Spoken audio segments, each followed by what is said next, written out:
think we're live. Oh, are we live now? Sorry. Yeah, that's okay.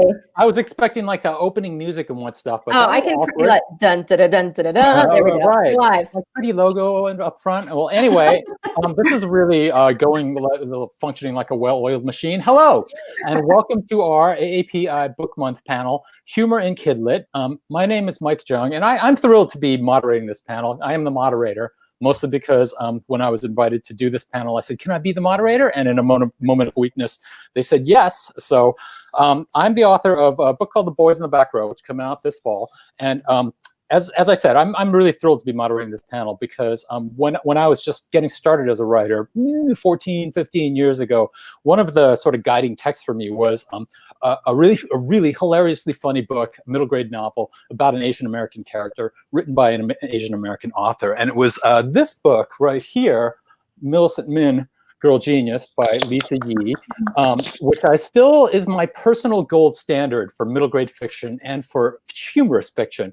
And it's a really a joy to be here with these authors today because we're going to hear from 4 authors who are writing those kinds of books for the current generation of readers and writers. Like these are some of the most profound and meaningful and thoughtful books out there, and they are also deeply funny, hilariously funny, overtly funny, subtly, insidiously funny. These are authors who are really masters of the craft of writing fiction that with both, to use a slightly overused phrase, humor and heart. And so I'm proud to be here speaking with Sara Farizan, with Suzanne Park, Gloria Chao, and Jessica Kim. And I'm going to put all 4 of you on the spot and have you all just introduce yourselves. So Jessica, since you're in the top left of my screen, why don't you go first? Hi, everyone. I'm Jessica, and I'm the author of Stand Up, Yumi. It's a middle grade novel. It came out about 2 months ago. This is my debut. Yay! And it's about an 11-year-old Korean American girl who wants to be a stand-up comedian. So I'm so happy to be here. Hello, everybody. It's a phenomenal book. And let's move on to Suzanne Park, who I understand has sort of an amazing kind of like stand-up and comedy background. So, hey, Suzanne, how about introducing yourself? Hi, I wrote this book. It's a young adult book. It came out last month. It's called The Perfect Escape. Yes, that's the one. And in this book, a Korean American teenager named Nate Kim, he meets his dream girl at the zombie escape room where he works. The 2 of them realize that they both have a desperate need for money, so they enter a survivalist competition together that has a huge cash prize. And yeah, so 2 teenagers surviving the elements in the woods. What could possibly go wrong? So that is. Thank you, Suzanne. And Gloria, how about you? How about we hear from Gloria, the fabulous Gloria Chao? So my debut was American Panda, and then Our Wayward Fate came out last year. And then this year, Rent a Boyfriend is coming out in the fall. And Rent a Boyfriend is about a college student who hires a fake boyfriend to bring home to introduce to her very traditional parents. Only she falls for the real guy behind the role, who her parents not only don't know, but wouldn't approve of. And so her life becomes very complicated. And this is actually inspired by a real practice that happens in some Asian countries. Okay, thank you, Gloria. And then Sara, let's hear from you. Hi, everybody. My name's Sara Farizan, and I try to be funny. I hope it comes across. A book that I thought was funny that I wrote is Tell Me Again How a Crush Should Feel. It has a pretty good fart joke in it. Fart jokes are usually cheap and easy, but this one's not so bad. And women fart, in case you didn't know. We do. So there's that.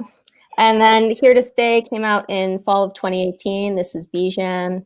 And it is my work does deal with, I'm Iranian American, and so I've written 3 books that have to do a lot with that experience. And this book, while it does talk about cyberbullying and prejudice in basketball, it also has hopefully a lot of humor. So I hope you read it, maybe. I don't know. I've been hanging out with the full-size cover over here in quarantine. And I talk to him, Bijan, and he does not talk back. So we've not reached that yet. point We yet. don't know when. Yeah. But one day, who knows? Who knows? Maybe he can make an appearance.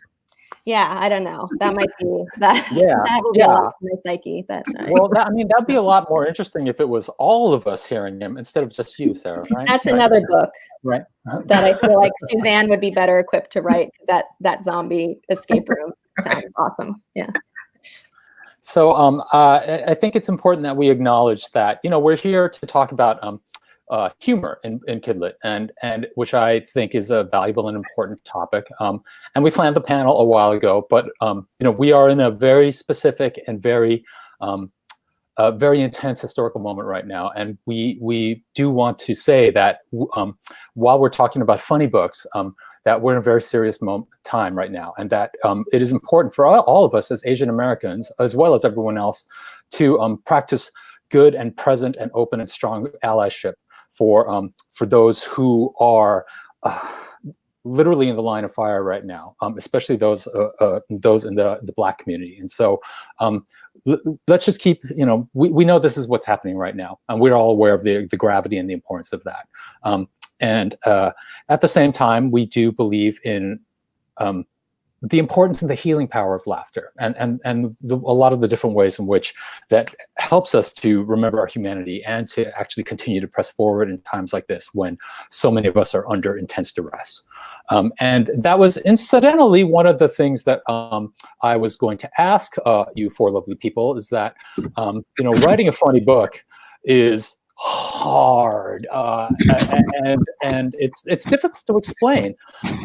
And at a time like this, when there are big questions and important questions about identity and about race and about the roles that we're placed in society, like how do we use humor to how do we inject humor into books like that? Because all of your books do that, right? All of your books address the Asian American experience in a way that acknowledges the full reality of it. But that there are racial microaggressions, there is open racism, there are complications that come along with living in American society, and yet these books are hilarious. They are serious and deep and meaningful, and I'm dropping them on the floor. It's really disrespectful, but they are also legitimately, genuinely laugh out loud funny. So maybe you could talk about that. And Sarah, can we start with you? Sure. First, I want to say I think we're going to have some links for places that people can get involved with or donate to regarding the protests. And I want to say that I feel that any protest I've been to over the decades, whether it was the Muslim ban in Boston or same-sex marriage in DC, the Black community has always shown up. Yes. And I feel like the reciprocity is not always there. And so I'm going to try and do more. And I encourage everyone else to do that too. Anyway, but yeah, humor. It's a tough day to be funny, but I do find that like in writing these books that have to do with serious subjects, or not even serious, but have to do with the issues that you mentioned, I think a lot about how you're able to draw in people with humor more so than not. So for me, it's always been like a defense mechanism or a way for people to kind of share an experience with you, especially when that humor is not at the expense of anyone else. It's like a really difficult skill set to like hone in on. And I'm trying to do less self-deprecating humor. So that becomes even more difficult. But I do think it also,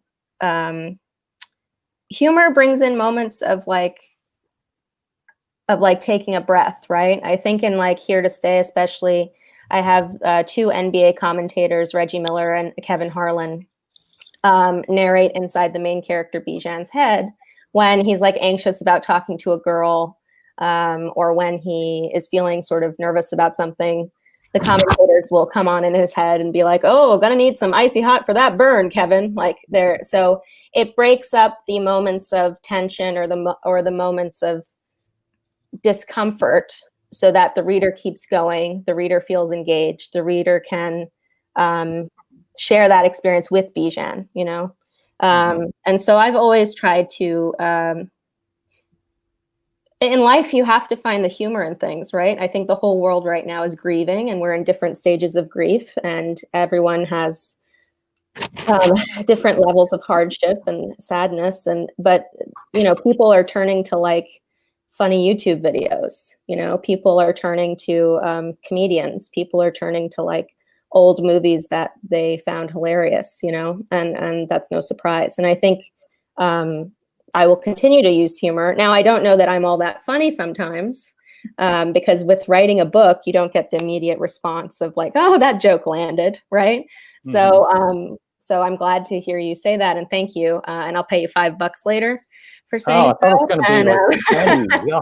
But yeah, I think for me, it's good to balance things, and it's a way for me to communicate more effectively with people with humor.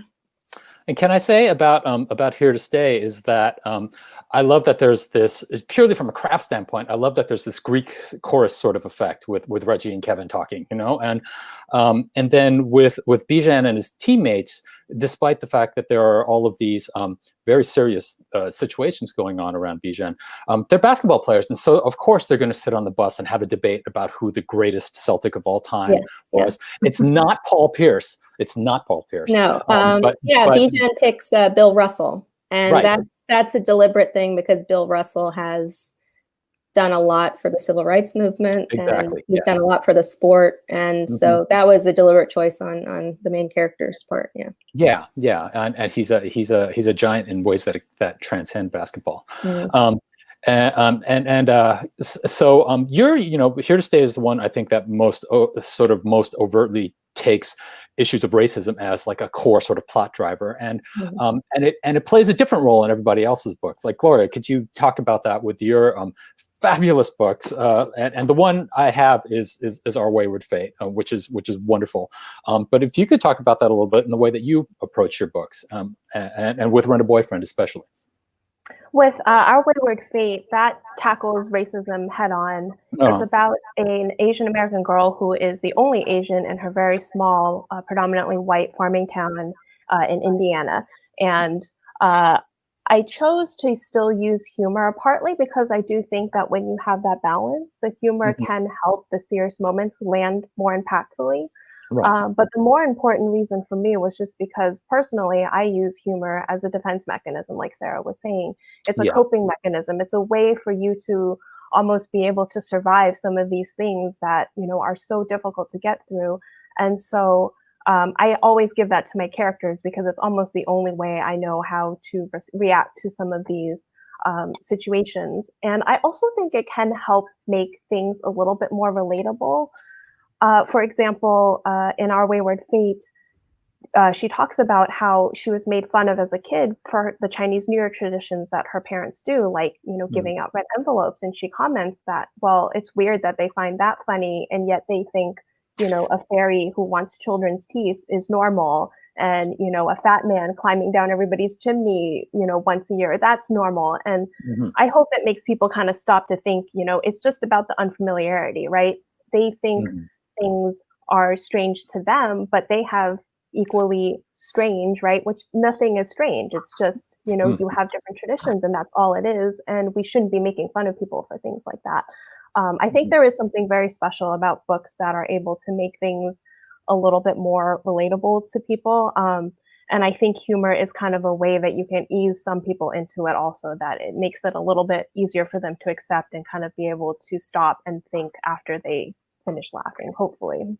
Yeah, and you know, one of the things that I thought is when I read that particular scene, especially with the comment about the tooth fairy, like a fairy that comes in the middle of the night and steals children's teeth, where I thought that's so well done because A, it is funny just on a sort of visceral level, and it also kind of lays bare like exactly what you're saying about familiarity is so much, and on the flip side of familiarity, which is ignorance, that is so much about how bias is exposed, and it's also about how something is presented. Like when you talk about the tooth fairy, you know, it's like this to American kids, it's this wonderful sort of thing that happens when you lose a tooth. It's magical. When you frame it as a fairy who comes in the middle of the night and steals teeth, like it's creepy because of the way, it's a little creepy, right? Because of the way it's phrased and framed. And so, and that also matters so much. So like there's, I love that moment. There's like just so many little subtle things going on that you did there, like spectacularly, just it was a chef's kiss kind of moment. Thank you. Yeah, and Suzanne, so your thoughts about this with the Perfect Escape and your forthcoming book? You know, I agree with a lot of what Sara and Gloria are saying about humor being used to couch tough topics and helping readers digest it in a way that maybe they can take things and process them differently than if it were just straight on, you know, coming from the news or from things they've heard. So to me, that's very important. That's one of the ways you can use humor. And then, you know, horror does this really well, where they basically, things are so tense and then you get this moment of levity so that the reader can take a breath. And I think that is also something that's hard to do, but when you can have those moments of levity so that readers can just kind of ease into the next sections of the book and really connect with it, I think those are all very important. And it's, you know, it's all done when you can do that with humor. It's when it lands, as Sarah talks about jokes landing, it really is magical when those two connect. The reader understands it, laughs, and then and that was your intent. And then honestly, a lot of the things that I tried to do was to make sure that people could know that Asians were funny, could be funny. Right. I think a lot of people just have stereotypes and whatever their preconceptions are. As you referenced my stand-up career, I always had to fight that stereotype. When I get on the stage, they would, you know, when I come off the stage, I should say, they would say, "Wow, you were actually funny." And I would always get that comment, usually from my white males. And it was complimentary. It was totally meant to be a compliment. But I was like, who, you know, you're judging me, you know, and it's so weird to think that, to me, it's hard to imagine people not thinking Asians could be funny. So that's one thing I wanted to get across in my books is like, you know, usually it's not just one character. Sometimes it's the parents, sometimes it's the little sister, you know, things like that. Yeah, so it wasn't just only the main character. I think that's also a gender thing too, Suzanne, where I've done a panel or I've done a book thing, and then that same type of person will come up and be like, "You're funny." Yeah. And it's like, yeah. And I don't know if it's because they read the description of the book and didn't expect it, or I don't know what that is. But I mean, you're like, "Oh, thank you."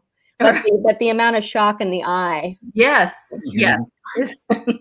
And it's you know, they're thinking, and then they just keep in the back of their head.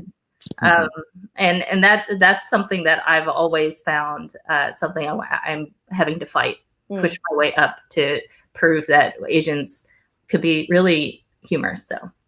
Right. And why can't it just be an appreciation of the humor in the moment as opposed to like, oh, it's like my surprise outweighs my appreciation for your sense of humor. Exactly. So Jessica, I mean, with Yumi Chung is one way in which it's different from Gloria's book and Sarah's book and Suzanne's book. I'm sorry. It's explicitly about humor, right? It's about stand-up comedy, which is fascinating to me. So maybe you could talk about that in terms of how that intersects, you know, with Asian American identity in the book, for your character and for the people in her life. So the thing about humor is it is inherently subversive. So the whole craft of humor is kind of bringing a fresh take, something surprising to something that's very ordinary. So you need to be able to connect on it on a level intellectually, but what the comedian does is kind of undercuts that and kind of causes you to think of something that you hadn't yet considered. And you know, if you think about it, laughter is a very involuntary response. You know, when you're on a mic on a stage, you know, as a comedian, your job is to elicit that reaction. And I think so much of that comes from like being an outsider, like Gloria's whole example about the tooth fairy. I think people who sit in the back, who are observing things and come from a culture that may be different or on the outside or on the margins, are going to be able to pick up on things that people in the middle are not.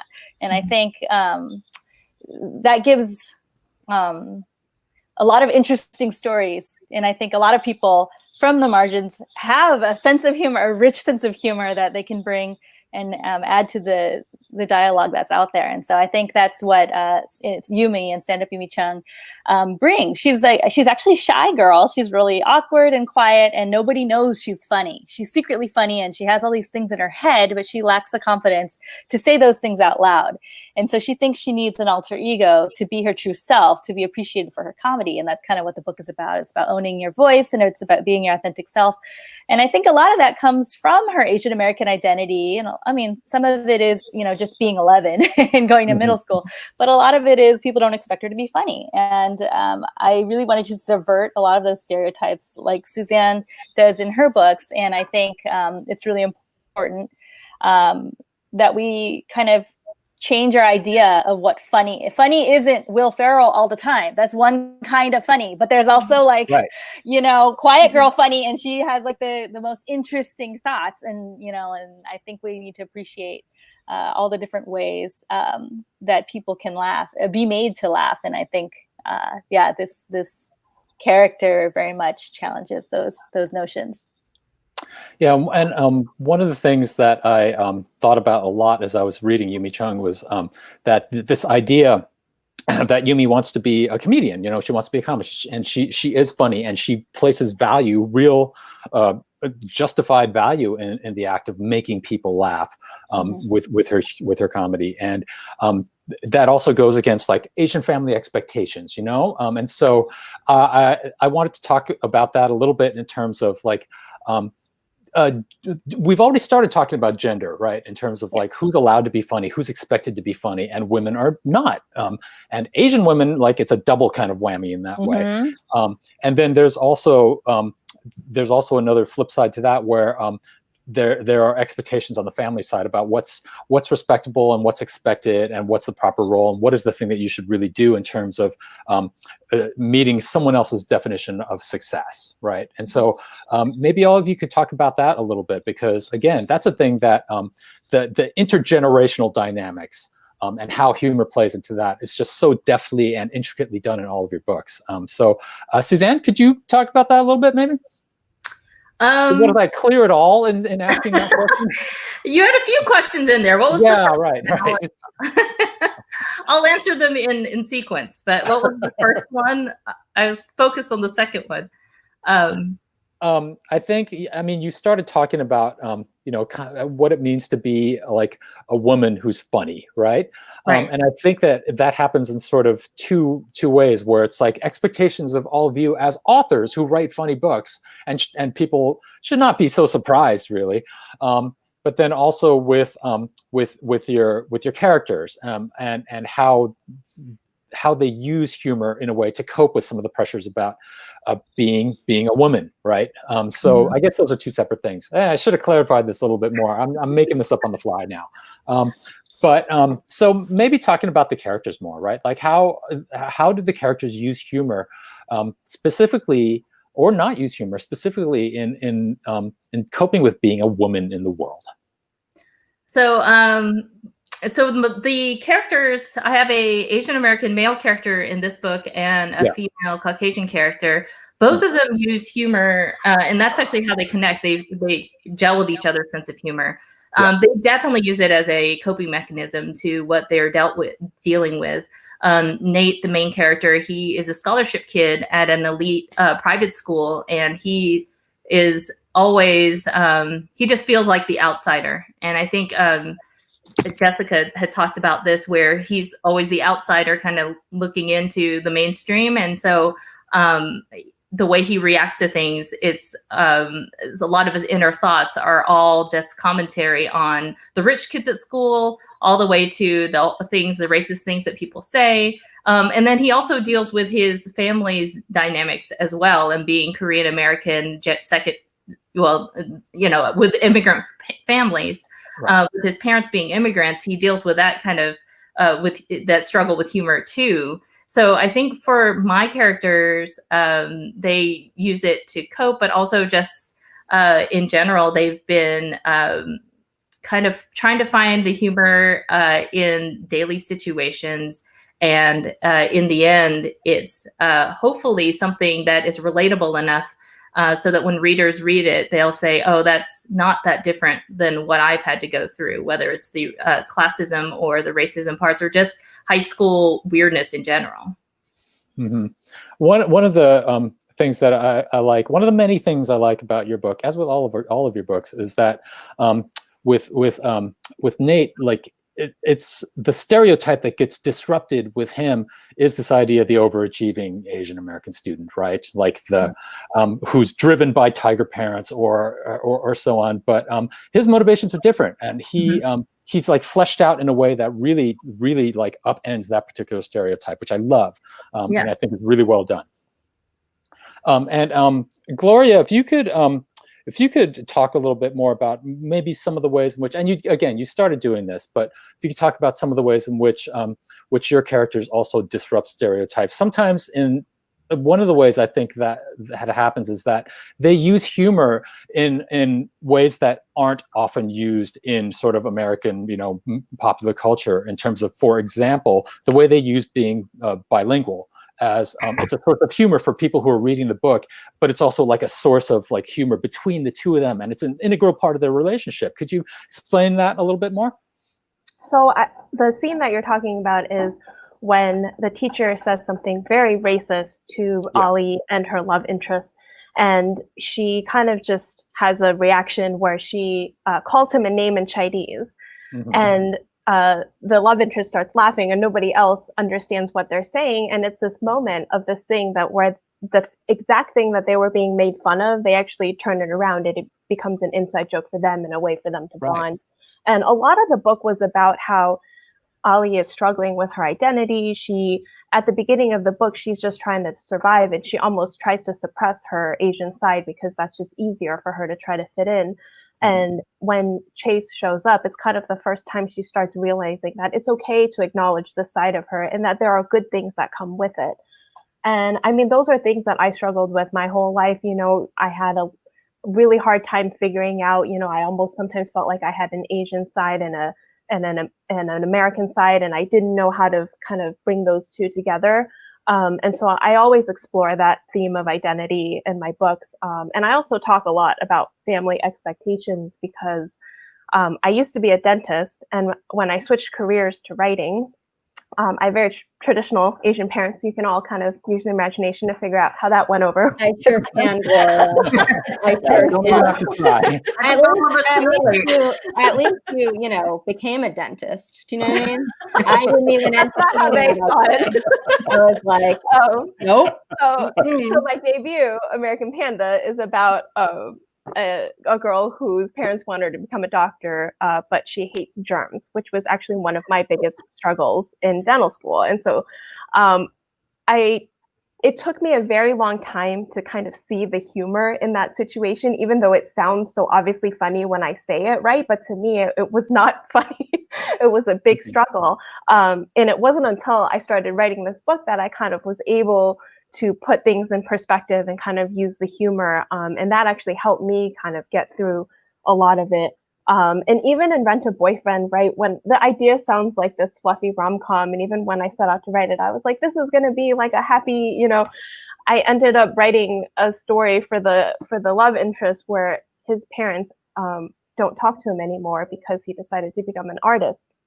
And I did not realize that a lot of the things that I struggled with my parents, I had kind of just pushed aside because I was so relieved after years. I mean, this was like 4 or 5 years that they had finally come around, that I never really faced some of the things that they said to me. And it shocked me that when I was writing this, everything came out. And so I find it ironic that I set out to write this classic rom-com, and I was like crying, like writing these pages because all of these things were coming out that, I had dealt with. But again, being able to write about it is therapeutic, and trying to find some of the humor in it really helped me to be able to kind of process a lot of these issues.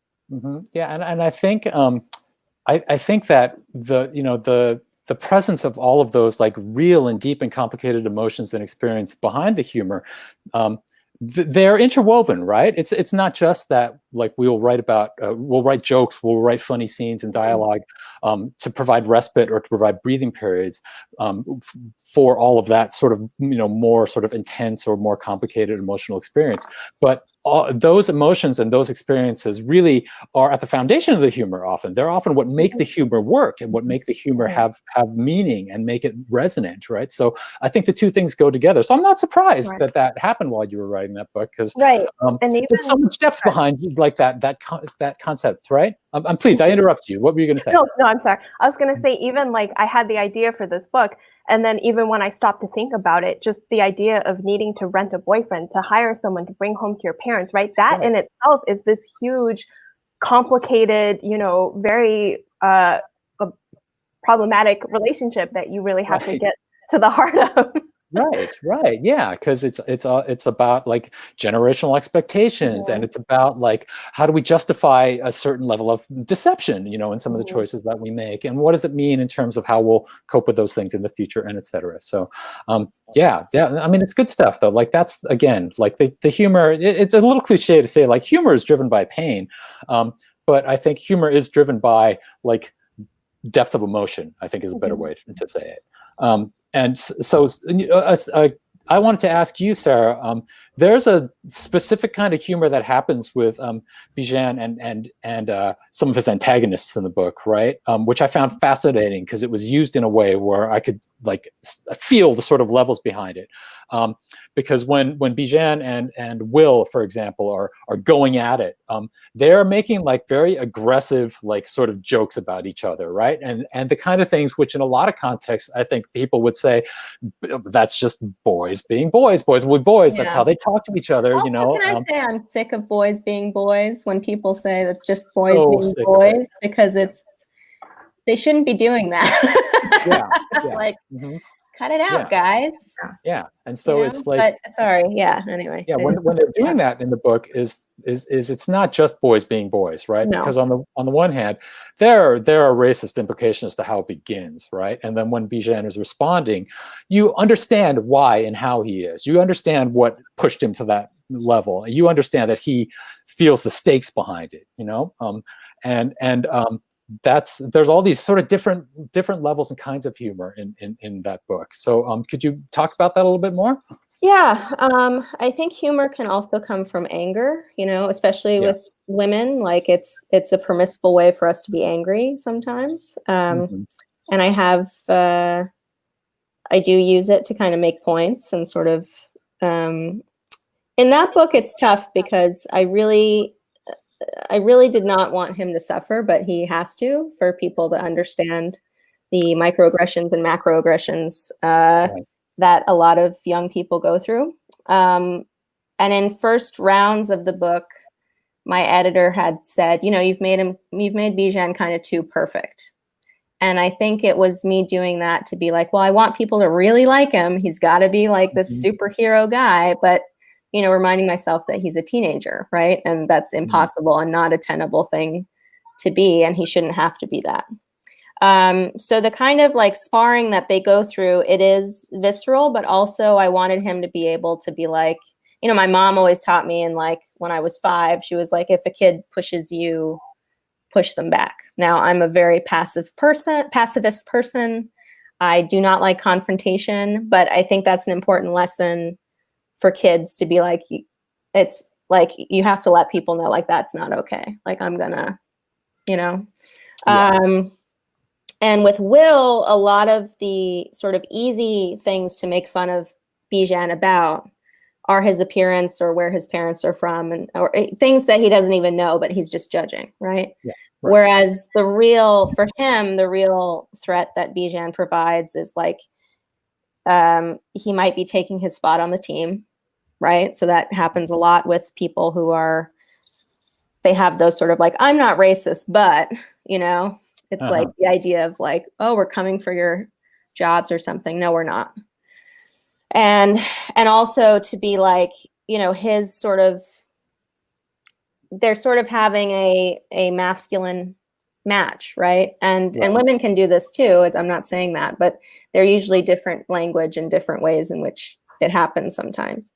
I don't like writing those scenes. I think they're really difficult, and sometimes I wonder if I'm doing the right thing, because I would like to write books in which kids like Bijan just have an adventure, and I am right now, and I will in the future. But I think for me, writing that book, I'd started writing it in 2015, and it was after the murders of the 3 students in Chapel Hill, North Carolina, by a neighbor over a parking space. But it was clearly not about a parking space. So again, yeah, writing to kind of make myself feel better and to do that. But yeah, they do go through some barbs and jabbing, and I hope that people are like, wow, this is not cool, and also kids who maybe relate to Bijan be like, you know what, I'm gonna also be able to. I'm not gonna take it, kind of thing. Right. Yeah.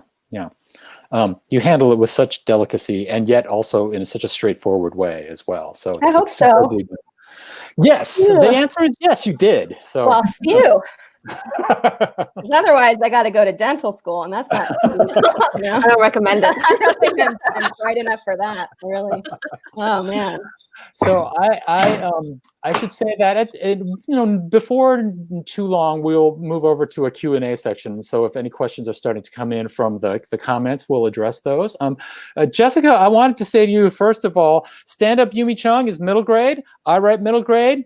Solidarity with the middle grade authors. Like we got to stand together. Jealous. I think middle grade is like where it's at, honestly. It's fun. It's a lot of fun. Yeah, it's fun. It's I mean, it's different. I don't consider it better than YA. It is very much about different leadership, different stage of life. It's just a really, I think, because I would like to do it, but I think it takes so much talent and a real specific skill set, because you have to go in a younger voice, and you also have to create a narrative that a young person would respond to. It's tough. Yeah. I mean, I can say a lot of the same things about writing YA. It feels like very difficult. So Mutual Respect Society, middle grade and YA authors. But Jessica, I wanted to say one of the things that Yumi contends with in this book is sort of like her role in her family. And that there's like a pretty heavy level of responsibility placed on her in terms of ultimately seeing this sort of existential crisis for her family's business, and what can she do to help with that. And as a middle grade character, sort of figuring out where she stands in relation to her parents and where she's going to move into the future is sort of she's in a transitional stage in that way. And figuring out what her aspirations, her comedy aspirations are, is a big part of that. So was that like a sort of a thing you were conscious of while you were writing the book? No, it's really funny. I was totally relating to what Gloria was saying, because I was like, also just going to have like a real fun, like I'm going to steal an identity. It's going to be about stand-up comedy. And then it's and it is. No, but then it goes like in a weird place, and her sister's in medical school. And oh wait, my sister went to medical school. And like my husband cures cancer for a living. And I just have my imaginary like 11-year-old friends, and it's like, oh my dreams are valid too, so it is a lot about kind of like about being a creative, and it took me a really long time to accept that place. And I had a full career as a school teacher. I taught for 10 years, 3rd grade, 4th grade, and 5th grade, and I think a lot of the book is about kind of doing something that isn't sanctioned, by your community or culture, or as highly regarded. And so that comes from a lifetime of like, look at this, my first daughter, she's, an anesthesiologist. Oh, and there's Jessica.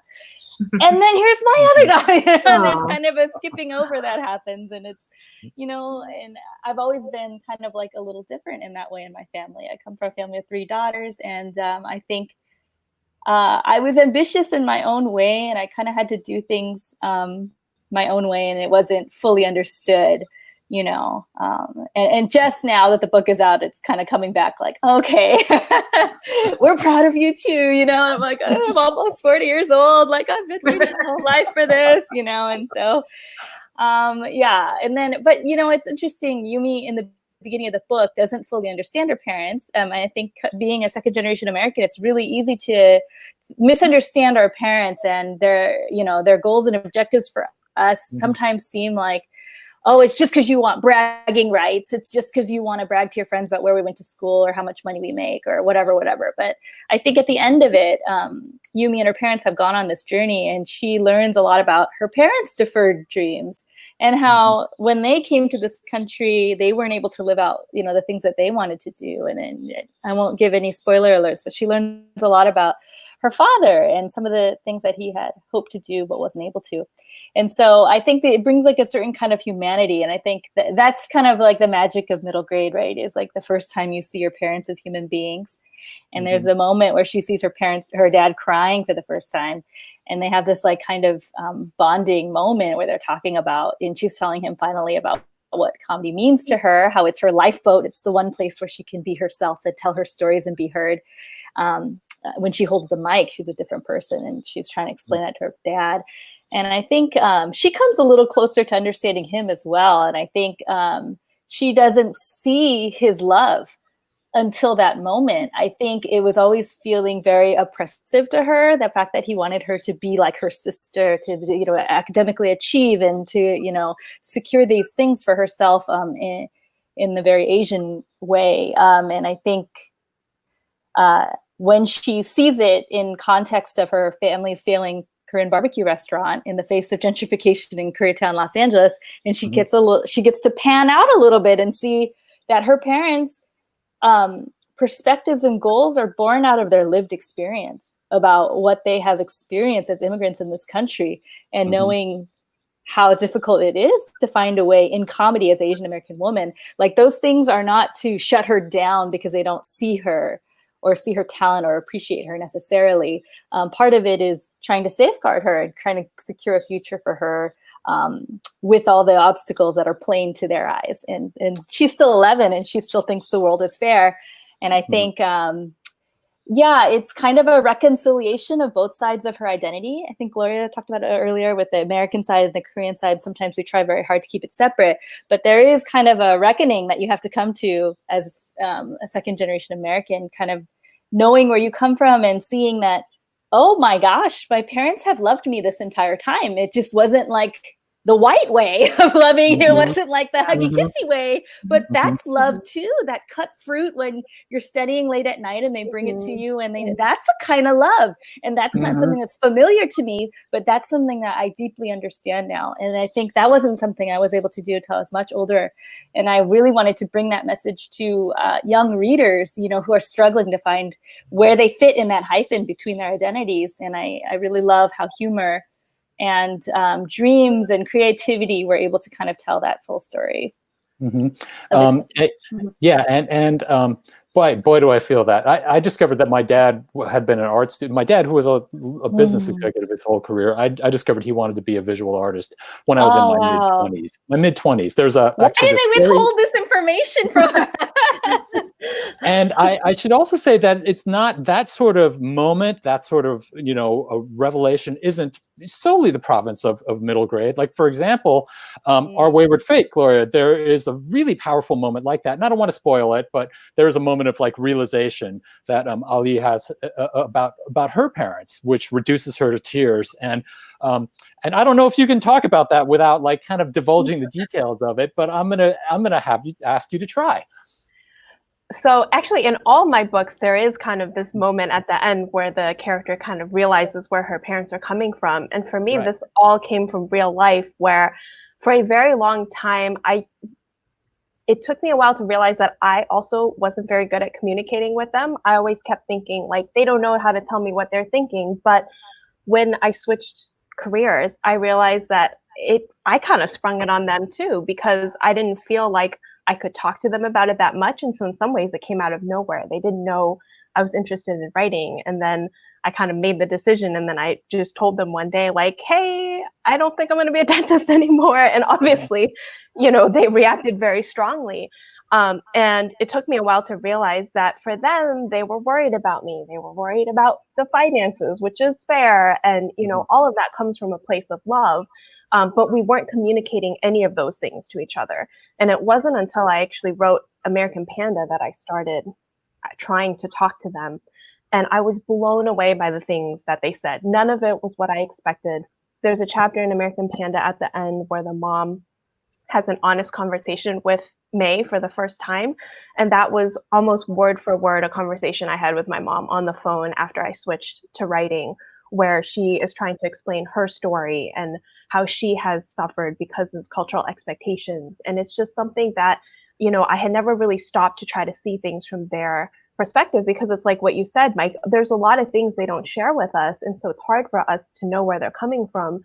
And that made me want to write Our Wayward Fate and have it focus on this idea of miscommunication, where both sides are trying in the way that they only know how, but nothing is getting through. And the saddest part is they're both trying to do what's best for the other, and they end up hurting each other a lot. And I wanted to explore this idea of, what do you do then? It doesn't mean that it's not hurtful. It doesn't mean that, what you did was right or wrong, but it's this huge problem that doesn't really have any great solutions. It's a very gray area. And so I really wanted to explore that idea of, what do you do when you just have this huge divide with your parents and you don't know how to get over it, and you keep making more and more decisions that alienate you further. And at the end of Our Wayward Fate, there's this moment where the mom hasn't really grown that far, in the sense that it's not like she suddenly can open up and talk about her feelings, because that's just not realistic to me in my experience. Yeah. But, she starts to kind of use metaphors. She's able to, for them, she uses a food metaphor to kind of try to say something to the daughter. And that's kind of the next step to start to heal, that, and to close that bridge between them. Yeah, and that it's really effective, because that is it's difficult to be like the child of immigrants and to have this idea of this feeling of being frustrated by the lack of communication, or what you perceive as the lack of information that's just being withheld, and then get to a point eventually where you realize you have to make some effort yourself in order to both get past that and then understand why it was there in the first place. Yeah, it's a big paradigm shift, and it's a lot of work. Okay, I have a weakness as a moderator, in which I love hearing the panelists talk at the expense of the Q&A part. So sorry, but maybe we could pick up a few of the questions that are coming in through the comments, because there are some coming in. Let me see. Well, how do you write humor, especially with platforms and types like TikTok, Twitter, YouTube, and in the past Vine? Do you often face challenges writing them or being influenced by them on the page? I think that's the question. So to rephrase, paraphrase, I hope I'm doing it accurately. Does social media help or hinder or somehow complicate the process of writing humor? Well, as someone who's not good at social media, hello, Ryan, and who is an intensely private person, I decided to write books, because I was like, I can use fiction to talk about things and not have it be myself. But we do want to engage with like young people and readers, and social media is just a way of life now. My issue with social media is that I think people have the impulse to write something right away, or a joke that they maybe haven't thought through, or something that is maybe not, like crickets is the best case, right? Versus like, this is really egregious, please don't. Why did you say that? So with my Instagram, which I'm fairly new to, I've been trying to do kind of more positive things for young people at this time, because it's not so much, and you have to kind of find the wherewithal to do it. But like 2 weeks ago, I dressed up for my friend's like Zoom birthday party, and I was looking pretty fly in a gold jumpsuit. And I thought, I'm not going to look this great for another couple of weeks. So I took the opportunity to like pretend I was in San Junipero from Black Mirror, and that I was on a dance floor in San Junipero, being like, oh yeah, oh, you want to dance with me? Yeah.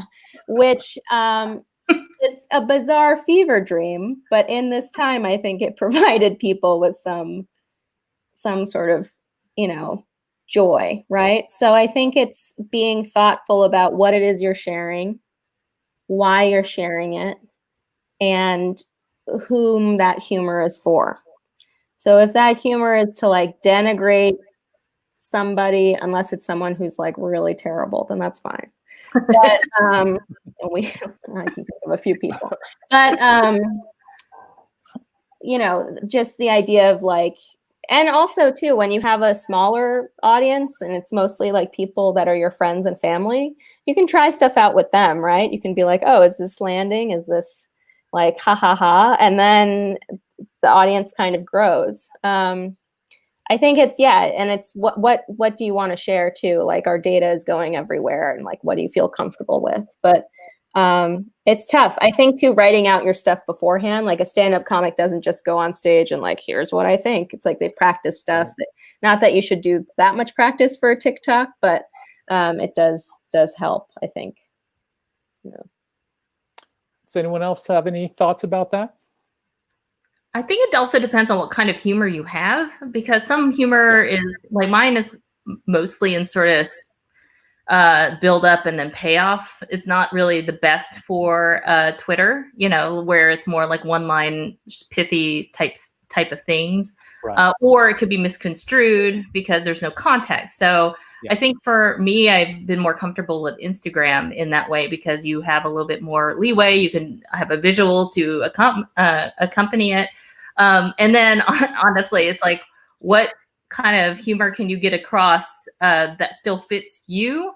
And honestly, my best performing tweet was like a hamster, my pet hamster, riding like a video, like his little car with my book logo pasted on the side, and he just zoomed across, and I was like, okay, that's like my biggest tweet ever. This is Twitter fame. My hamster.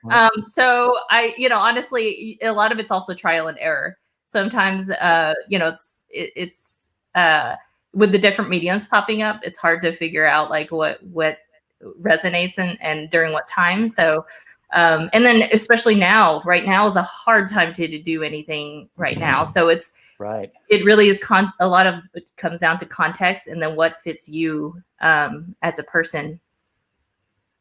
And also, when is it appropriate, right? Yeah, when is it appropriate? I don't know that people would be posting jokes today or like this week. And knowing when people do need a joke, like a few weeks from now, maybe people morale is low and people could use a little levity. So timing is everything in comedy anyway. Like, like goldfish crackers, what's up with that?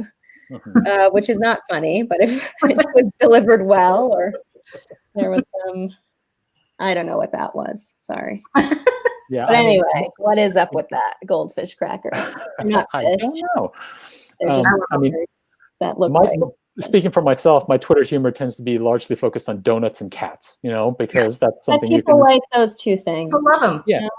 And the internet was designed obviously for donut and cat jokes. So, but yes, yes to all of those things. So let me see. What is everyone working on next? Is that a question we can go into? Jessica, what are you working on now? I'm working on a middle grade novel in the same universe as Stand Up Yumi Chao. What are these noises? And it's a lot less about identity, which is actually really hard for me, because I felt like in the beginning I really felt obligated to write about identity as a driving plot point or whatnot. But really, the heart of my story is a friendship story. And it's about these 11-year-old girls who were best friends their whole lives, and how they're having trouble letting go. So it's very near and dear to my heart. And I think as an Asian American creator, I'm still trying to like find my footing in terms of writing this story without feeling like this huge obligation to represent my people, and I just want to talk about these kids who are having trouble with their friendship. And I'm kind of, I'm still in the drafting phase of it, but it's, that's what it's about. I don't know. That was a terrible answer, but no, it sounds It was great. a great answer. I enjoyed it. That sounds great, and the struggle to like be the voice of representation, that's a real thing that we grapple with, right? Mhm. So Suzanne, you have a book coming out in the fall, I believe, and then you are presumably working on something else, right? Oh yeah. Okay. Yes, I have this book coming out in August. It's an adult book. Oh, cool. And it is about a junior video game producer. Her name is Melody Ju. She's Korean American, and she has to release a controversial video game, mobile game, and she is antagonized by everyone around her, especially the new MBA intern who happens to be the CEO's nephew. And so that one comes out soon. And then the draft I'm turning in hopefully this week. It's been really hard to write and draft, but I am turning in a draft for my next young adult book, which will be about two teenagers who meet at digital detox camp. So yeah, that's it. It's two teenagers. The main character, her name is, oh my gosh, I just forgot her name. I think I changed her name, Sunning Song. She is LA-based, LA-born Korean American. So you see kind of her dealing with having to get rid of all of her devices and just live the farm life out in the middle of Iowa. And all the characters that are there are all influencer types. So it's a struggle for her. It's a coming of age, but it's also a rom-com. That sounds great. And no judgment here, because lately I have trouble remembering my own name. So, Gloria, so Rent a Boyfriend is coming out in the fall, right? And then are you working on something else too? So I'm still finishing up edits on this one. It's almost done. Just a couple more details. This one has the elusive upper age YA characters. They're 19 and 21, which is hard to find in YA for many reasons. And it's a dual point of view. There's a lot of romance. There's a lot of comedy. And as I said before, it also has a lot of questions about identity. I wrote a lot about kind of different Asian American communities and the role that they can sometimes play, both negative and positive. And for what else I'm working on, I don't think I can talk about a lot of them, but I will hint that I'm trying to branch out into other things. Oh, intriguing, mysterious and intriguing. Thank you, Gloria. And Sarah, what have you got in the works? Well, Mike, I tell you what, I'm waiting on an edit letter from my editor. I have neither project that I have been working on has been announced. I don't know that anyone cares, but just keep it. I love that. It's like so I'm waiting on edits for the young adult novel, which is a horror comedy, or that's what I set out to do. I don't know that it has presented itself as funny or scary at this time. Mostly just sad. There's a lot of sad in it. So we'll see how that pans out. And then the other is a dream come true for me, is a graphic novel. And that's being illustrated now. And I can't say anything. But I'm really happy to have things coming out. Much to Jessica's point, a lot of my struggle between book 2 and 3 was like the idea of like, oh, I want to make sure I get the representation right. And like, this is maybe the only book someone reads that has these characters in it. And I don't want them to be like, well, I read that, so that's the whole experience. And giving myself permission to be like, there are other writers now. There's other, like, it's cool. Like, just do the stuff that you like to do and have these aspects of identity, whether that's, queer characters or Persian characters, and have them go on adventures. So these 2 books, I think people hopefully will like them. And also, times are tough and the economy is the way it is. And I don't know how all of you are able to focus in on this time. I'm having a lot of trouble. But in the fall, if there are any, IP projects people have, or thinking about, hey, I'd really like to source this out to somebody. Here we are. Yes. We're all very funny. So keep us in mind. If you have any properties of of stuff that you'd like to hire people to work on. We have the range, middle grade, young adult. Yeah. You know how to reach all five of us now. Mike, what are you working on, or what's next? I have 2 manuscripts going on in the early stages right now, so nothing that's under contract. One that is like very secret. I will say that it's something that I'm collaborating on, and that's all I can say about it, really. And then I'm also working on my first book, Geeks, Girls, and Secret Identities, was a superhero book, which I thought was going to be like a sort of like very fun slam bash kind of thing, and I think it is, although friends later told me, like similar to what all of you have been saying, like, oh, there's a lot of depth behind this book. You approached issues of race and religion. And I thought, religion? I didn't bring that up at all.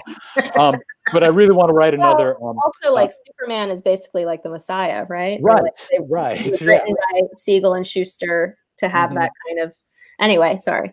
Yeah. So I'm writing another superhero book, and it's about it's going to feature a character who is Asian American and autistic. I am autistic, and so that's like an intersection of identity that is, I think, almost not represented at all right now in Kidlit. And so and his superpower is that he can turn into a dragon. So but not like a fire-breathing, winged, destroying East European dragon. He's going to be like an Asian dragon: water, wisdom, stewardship of the environment. He's wise and so forth. So I hope that'll turn out the way I want it to. And it looks like we are over time right now. So I'm going to say thank you all of you. This and to those of you out in the audience, these are 4 of our leading lights right here. So please give a big virtual round of applause for Jessica Kim, for Suzanne Park, Gloria Chao, and Sara Farizan. Thank you all so much. It's been a pleasure serving on this panel. Thank you, Mike. And I hope everyone can find some time to laugh in this. You gotta just survive, Yeah. Okay. Bye, everyone. Bye. Bye. Thank you.